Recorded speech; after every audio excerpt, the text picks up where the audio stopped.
Hey guys, and good morning. So, update po tayo sa ating baboy na nanganak, yung baboy na Dorsa Rosa.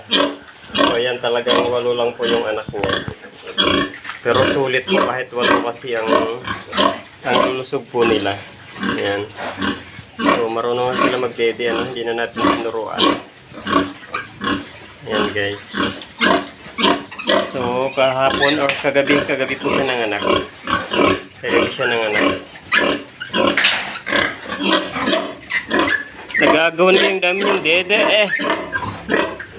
Ito oh. Ito sa kabila.